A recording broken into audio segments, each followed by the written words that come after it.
Hi guys, my name is Tamara Chambers, and this is Tamara's Never Seen in a New Place!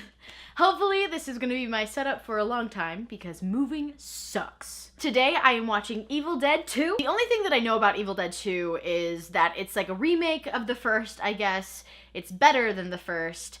And also there is a mounted moose head that yells and moves around. Also, in the vein of mounted heads, I had an incredible prop for this flipping video that I was so excited about, but I need Ike for it, and there won't be any cats in this video because they're at another place because moving with cats is a nightmare. I have this mounted moose head cat costume, and it would have been so funny. Oh, what a missed opportunity, you guys. Rachel and I bought this together, I'm pretty sure at a thrift store around our first Halloween in Chicago. Anyways, now that that all happened, hooray, Evil Dead 2, I'm so excited! Tamara's Never Seen. Tamtoberfest. Holy crap, you guys, that is one of my favorites. I wouldn't categorize it as a horror movie. What do you put this under? I don't know. Funny slasher? So if you skipped the first 10 minutes of the second one, then you could watch it as if it were like a number 2 to the first.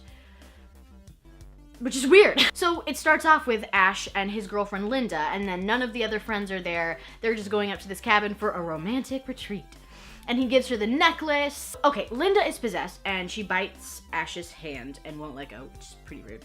And Ash is super Jim Carrey-esque in this whole portion and the whole movie. He looks like Jim Carrey, like a lot. Like a lot. Is that a thing that people compare him to? Because he's very, like, subdued Jim Carrey. So then Ash chainsaws Linda's head off, which, true love. And then he goes back to the house and trades the chainsaw for a single bullet gun. Which, I mean, does that make sense to you? Because it doesn't make sense to me. Because you know that you have to take off all of their limbs in their head, and why you're just gonna shoot at him one bullet at a time. You have to like reload, maybe it's 2 bullets, I don't know how guns work. Then there's this really cool and disturbing scene where Linda comes out of her grave and she's like dancing around with like a really badly decomposed body, and it's gross and cool and so unsettling. Like, she's just so creepy. And then she like disappears behind some trees. Then his hand just gets possessed. You bastards! Give me back my hand! Give me back my hand! And it's touching and sad. You can keep my girlfriend, just give me my hand back. Oh, hair flip.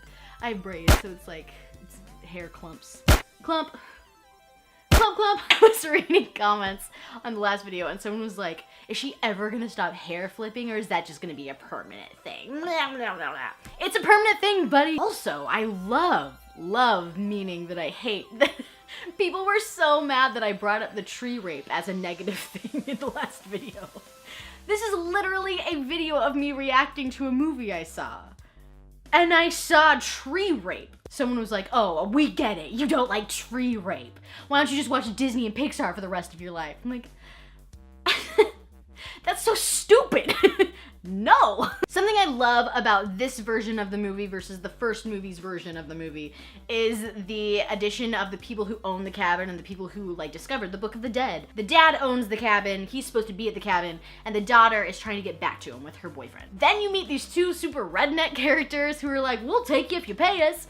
And they don't have that accent. That was totally me. So cut back to Ash, who has cut his hand off and who is weirdly calm about cutting his hand off.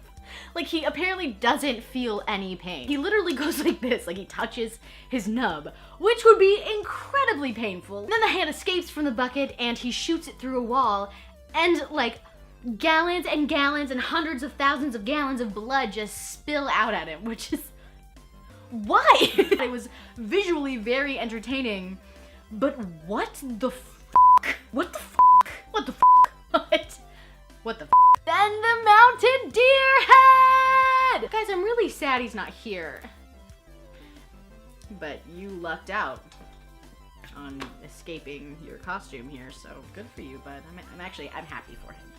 So the Moosehead, which, do we even need to talk about it? It's great. Should I skip over it like I should have skipped over the tree rape? No, I'm gonna talk about it. Great!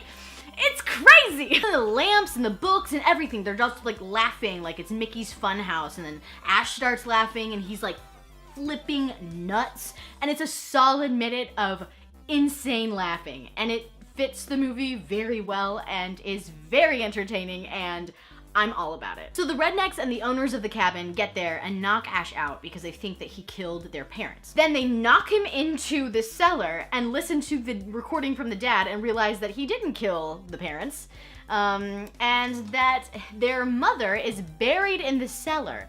Then you just hear this crazy voice go, "There's someone in my fruit cellar!" Blah. So they get Ash out of the cellar, and I'm watching this movie with closed captions on, and it just goes, demon, hiya!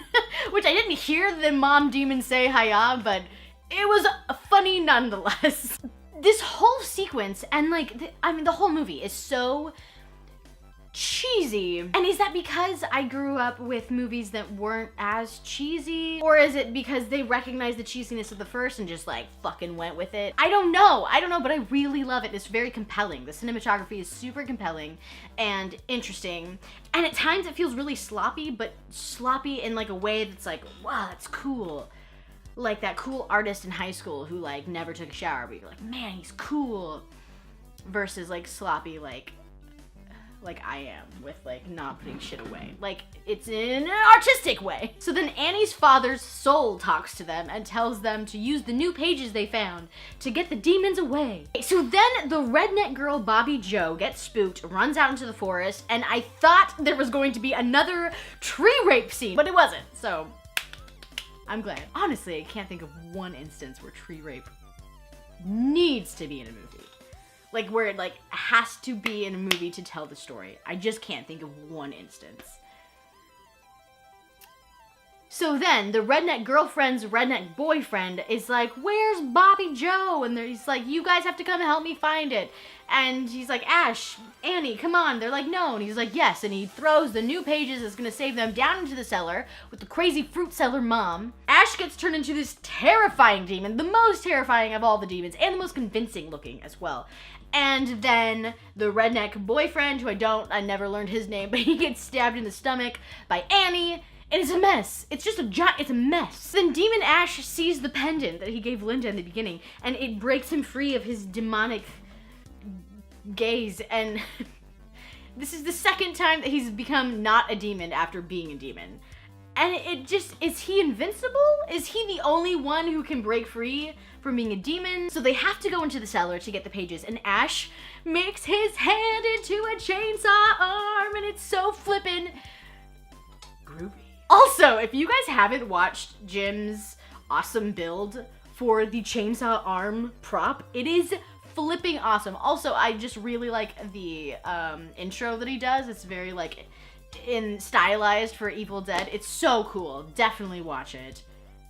Definitely watch it. So Ash gets the pages from the basement, but then the mom attacks them, and she is terrifying. She looks like a bloater from The Last of Us. If you played that game, the really terrifying zombie characters, the bloaters, that's what she looks like. Then he chops her up and he does some amazing gun moves. He's like, swallow this, and they have a great moment. So she gets hurt, but she has to say the passage to open up this rift to get the evil tree, all of these demons out. They're not just tree demons, there are trees involved. She's like trying to say it, but she's so hurt. And it's like, girl, spit it out! And she opens the rift. Rift or riff? The rift in time. Rift? I think it's rift. Clump.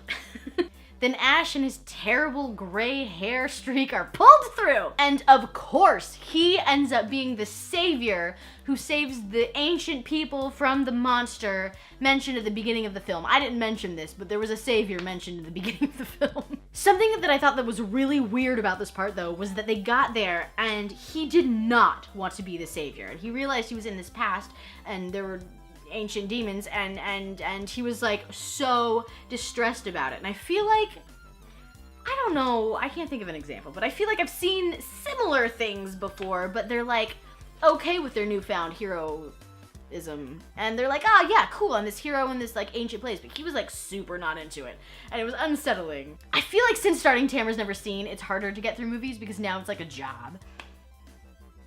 Oh, your life is so hard.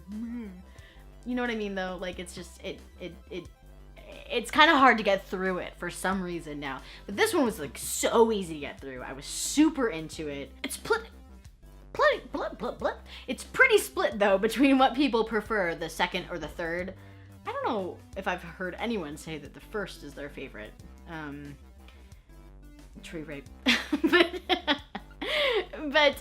if it is, cool, that's awesome. But yeah, I'm interested to see if 2 or 3 is gonna be my jam. Because I've enjoyed 1 and 2 for sure. So we will see. Anyways, guys, next video, Ike will be back. So don't worry about that. I might bring this back though, just so you can see him in it. He's had it too easy for too long. He needs a challenge in his life. Any guys, ways welcome. Sentences are hard. Anyways, guys, welcome to the new place. Next video, this will be organized. Premium bananas might be gone. Maybe not. Maybe premium bananas will just stay here as a staple in my life. Because I love bananas, only if they're premium. Bye.